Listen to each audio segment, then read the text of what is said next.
एक अंतिम संस्कार की तैयारी चल रही थी। और ये अंतिम संस्कार कुछ यूं था कि जो मरने वाला उसकी लाश या उसका शव घर में नहीं था, न परिवार को मिला था, लेकिन परिवार को ये यकीन हो चुका था कि वो अब इस दुनिया में नहीं है, मर चुका है।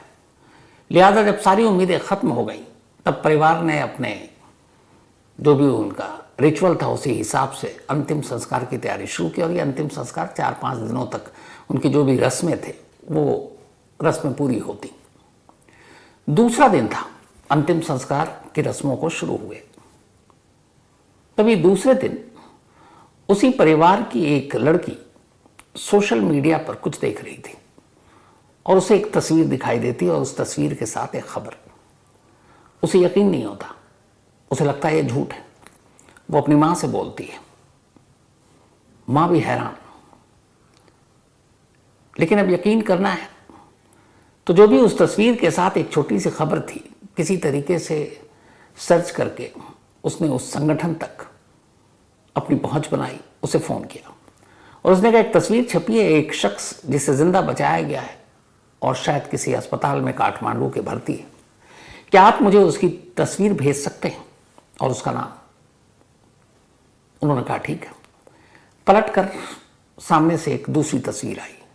जैसे ही दूसरी तस्वीर देखी, परिवार इस बार खुशी के मारे रोने लगा। अंतिम संस्कार की सारी रस्में रोक दी गई। इसके बाद ये परिवार भागता है काठमांडू के एक अस्पताल में। थोड़ी देर के बाद बिस्तर पर लेटा शख्स उनके सामने था। जिस लड़की ने यह पहली बार तस्वीर देखी थी वो उसी शख्स की बेटी थी और उसके साथ उसकी मां थी। और घर में अंतिम संस्कार की जो रस्में निभाई जा रही थी वो उसी शख्स के लिए थी जो उस वक्त काठमांडू के एक बिस्तर पर जिंदा था और जिसका इलाज चल रहा था। एक करिश्माई कहानी है एक इंसान की जंग की, जान बचाने की, जिंदगी से जूझने की, 6 दिन तक कैसे वो जिंदा रहा उसकी। हम सभी जानते हैं कि कोई ऐसी चीज जो इंसान की पहुंच पे आसानी से ना आए, हम उसके पीछे भागते हैं। ऐसी दुनिया की जितनी भी खास चीजें हैं, और ऐसी एक चीज है दुनिया की सबसे बड़ी, सबसे ऊंची पर्वत श्रृंखला, और वो है हिमालय। हिमालय की वो ऊंचाई दुनिया भर के तमाम पर्वतारोही को अपनी तरफ खींचती है। 8,848.86 मीटर, 8,848.86 मीटर ऊंचा ये हिमालय, माउंट एवरेस्ट जिसे हम लोग कहते हैं। आसान शब्दों में कहें तो शायद थोड़ा आगे पीछे हो सकता है, लेकिन जो दुबई में बुर्ज खलीफा है, अगर उस बुर्ज खलीफा को आप 20 बार बना लें एक के ऊपर एक, अब उसकी ऊंचाई को देखें तो वह है माउंट एवरेस्ट, जिसकी ऊंचाई पर जाकर जीत का झंडा गाड़ने की दुनिया भर के तमाम पर्वतारोही कोशिश करते हैं। 29 मई 1953 सुबह के 11:30 बजे, यही वो वक्त था जब एक इतिहास लिखा गया था, जब इंसान ने दुनिया की सबसे चोटी पर फतेह हासिल की थी। माउंट एवरेस्ट पर किसी इंसान के कदम पड़े थे और वो 2 शख्स थे। एक एडमंड हिलेरी जो न्यूजीलैंड में एक मधुमक्खी पालक के तौर पर जाने जाते थे, और दूसरे दार्जिलिंग के रहने वाले भारत के शेरपा पर्वतारोही तेंजिंग नोर्गे। शेरपा उन लोगों को कहा जाता है जो माउंट एवरेस्ट पर जाने वाले जो लोग होते हैं उन्हें उन मंजिल तक पहुंचाएं, उनका सामान ढोएं, उनको लेकर चलें, उन्हें रास्ता बताएं और बाहिफाजत उन्हें वापस ले आए। इसीलिए इन्हें शेरपा का नाम दिया गया है। तो 29 मई 1953 को जब एडमंड हिलेरी और तेंजिंग इन दोनों ने एवरेस्ट को फतह किया, उसके बाद से एक होड़ सी लग गई और आज तक ये होड़ कायम है। इसके बाद न जाने कितने ही लोगों ने कोशिश की, कितने ही लोग कामयाब रहे। अब हर साल ये है कि नेपाल की सरकार माउंट एवरेस्ट तक जाने के लिए रजिस्ट्रेशन करती है, बहुत सारे उसके नियम, कड़े कायदे कानून हैं, और उसके बाद कुछ लोगों को ही परमिट दिया जाता है कि आप जा सकते हैं। अभी अगर 2026 की बात करें तो इस साल करीब 1000 लोगों को, 1000 लोगों को माउंट एवरेस्ट पर जाने की इजाज़त दी थी नेपाली सरकार ने।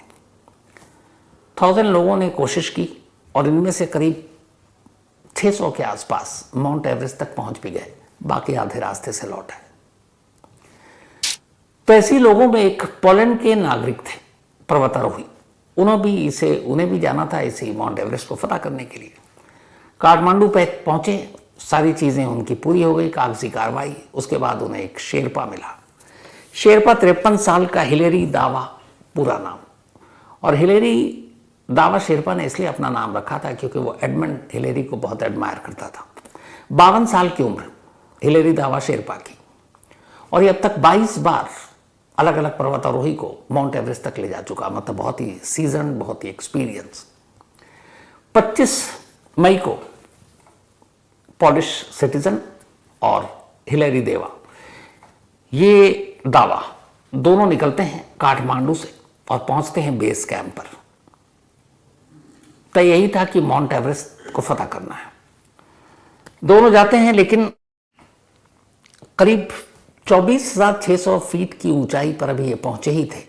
8,848 फीट ऊंचा है माउंट एवरेस्ट कि एक जगह पर ये दोनों बिछड़ जाते हैं। उसकी वजह ये थी कि जो पोलैंड के सिटीजन थे उनका ऑक्सीजन खत्म हो रहा था, और दावा शेरपा चाहता था उनकी मदद करना। वो एक जगह बैठकर कुछ सोच रहा था, और तब तक वो आगे निकल गया और उसके बाद बिछड़ गए। हिम्मत जवाब दे गई, पोलैंड का सिटीजन वापस आ गया, और इत्तेफाक से जिस जगह पर हिलेरी दावा शेरपा बिछड़ा, वहां से सिर्फ 1,600 फीट की दूरी पर माउंट एवरेस्ट तक जाने वाला एक खतरनाक रास्ता है जिसका नाम डेथ जोन है, वो पड़ता है। तो डेथ जोन के बिल्कुल मुहाने पर हिलेरी दावा शेरपा गायब हो गया। पोलिश सिटीजन ने फिर भी उसे ढूंढने की कोशिश की, वो कहीं दिखा नहीं। वो नीचे आ गया बेस कैंप तक।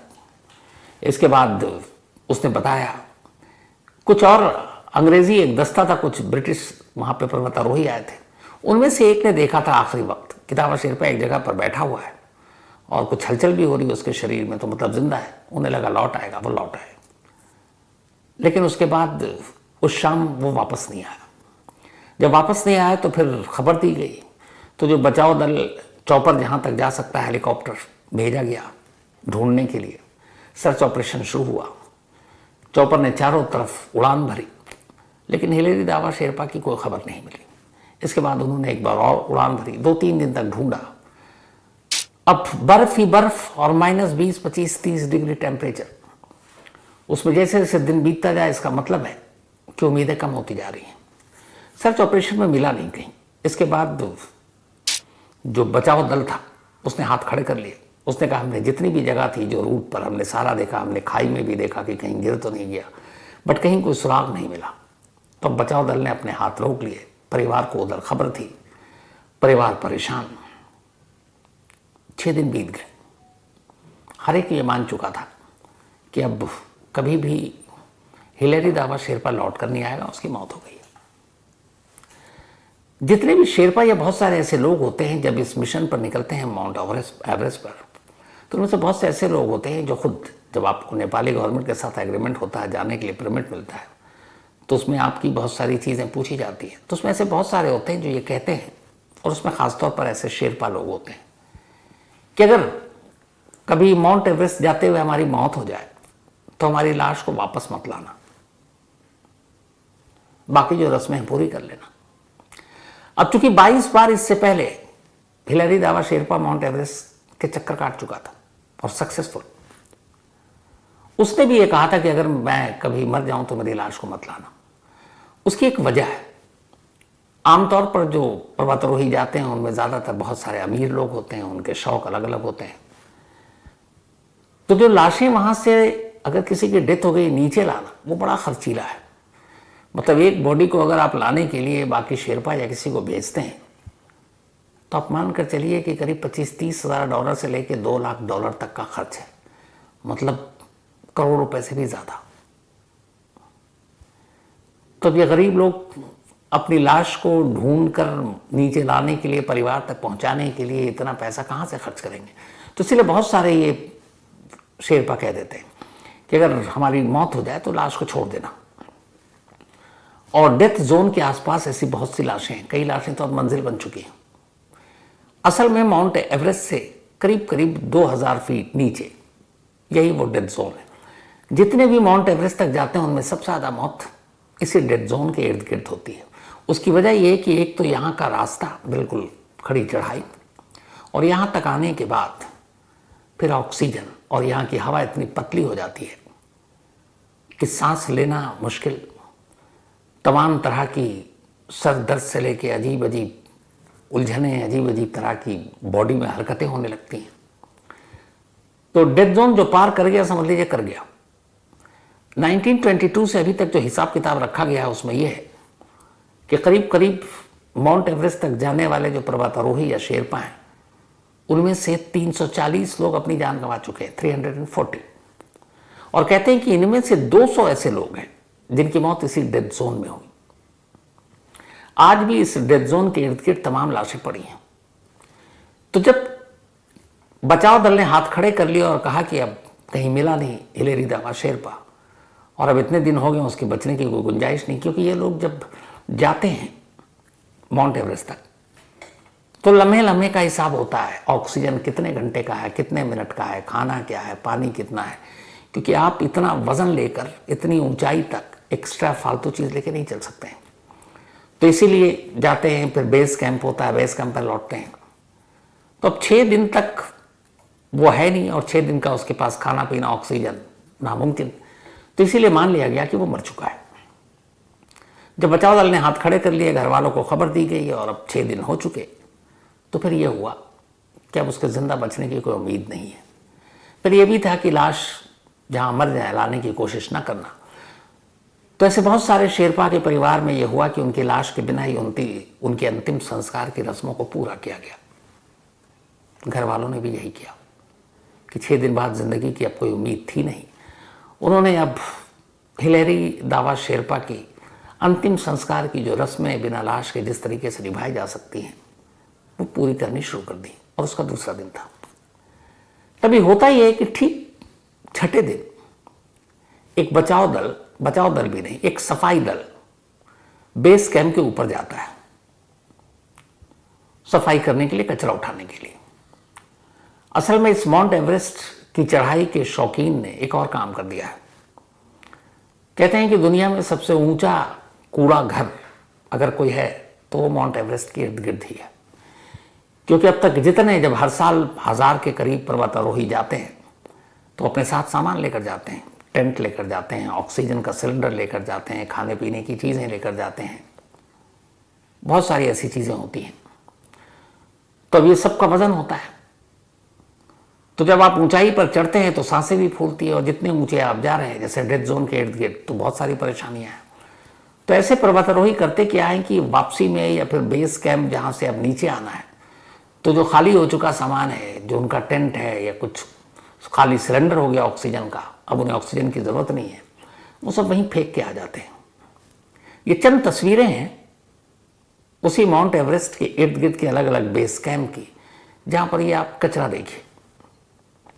एक पर्वतारोही ने ये तस्वीरें खींची थी और उसके बाद पहली बार ये पता चला था कि वहाँ पे किस तरीके से पॉल्यूशन फैल रहा है, क्योंकि यही हिमालय का पानी पिघलकर आसपास के इलाकों में पीने के काम आता है और खेती के भी काम आता है। और इसके अंदर ये सारी चीज़ें बाद में जब ये निकलेंगी, पानी बनकर ग्लेशियर पिघलेगा तो अपने साथ बहुत सारी चीज़ें लेकर जाएगा। तो ये वो तस्वीरें थी।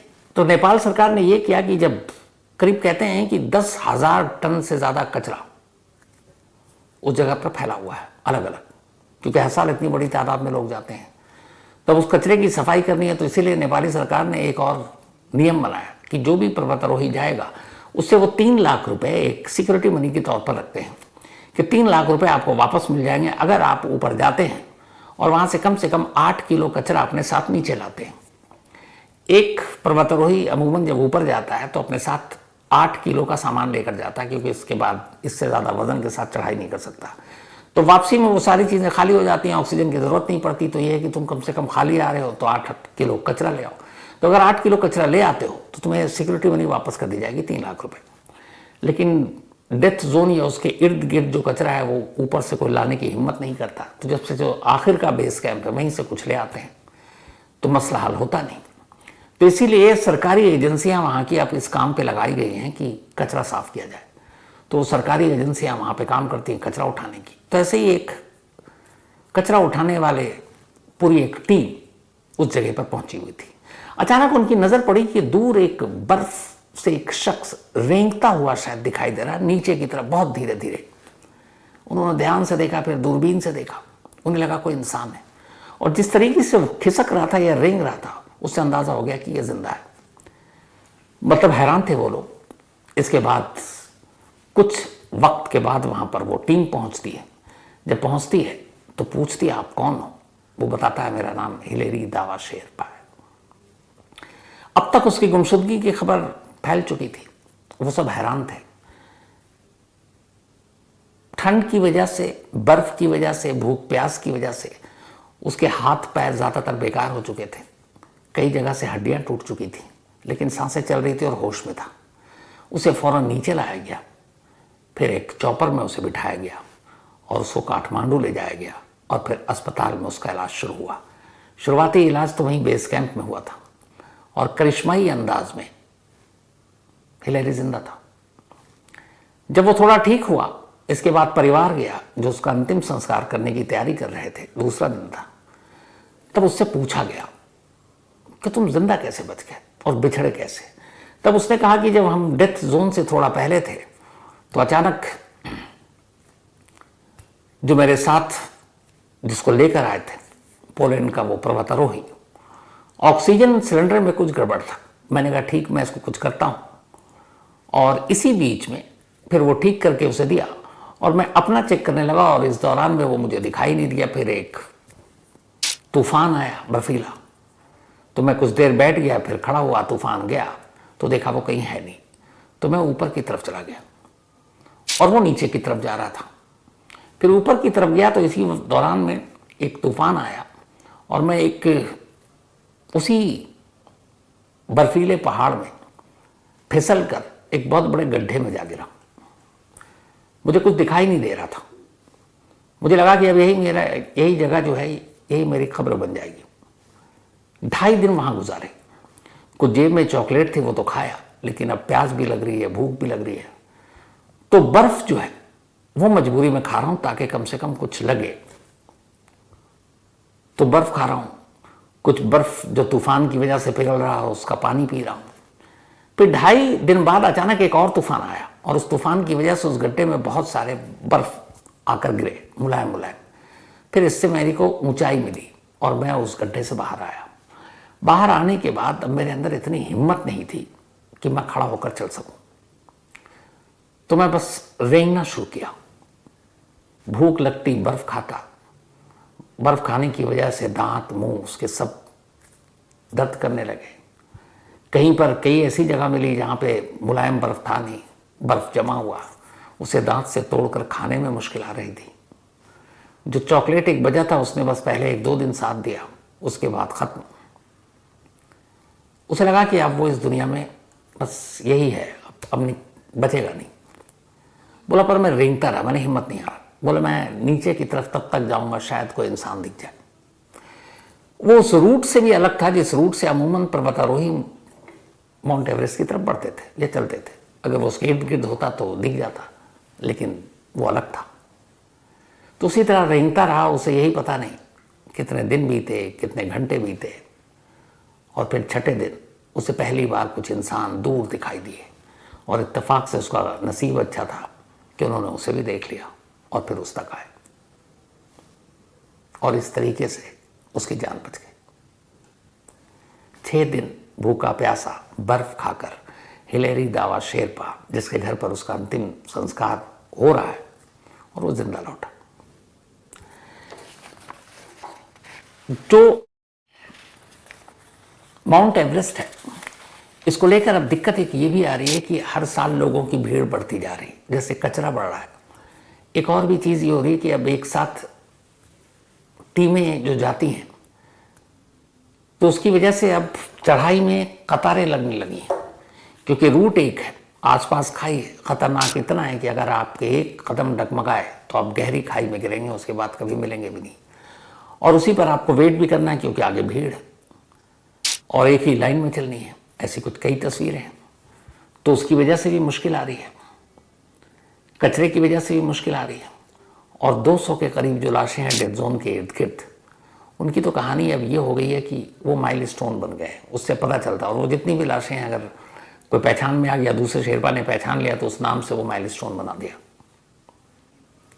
लेकिन फिर भी इस ऊंचाई पर फतेह पाने की तमन्ना लिए आज भी दुनिया भर के सैकड़ों लोग यहां पहुंचते हैं। अप्रैल से लेके मई आखिर या जून मिड तक कहते हैं कि सबसे अच्छा मौसम होता है माउंट एवरेस्ट पर पहुंचने का या जाने का, क्योंकि उसके बाद फिर बारिश, बर्फीला तूफान। इस कहानी को जब सुना रहा था तो मेरे जहन में ख्याल आया था कि आखिर इतनी मेहनत, इतनी मशक्क़त क्यों करते हैं लोग माउंट एवरेस्ट पर जाकर, जबकि हम तरक्की कर चुके हैं, चॉपर या किसी और चीज़ से भी जा सकते हैं। तो पता चला कि एक बार हाँ, चॉपर से एक शख्स गया था, लेकिन जान जोखिम में डालकर।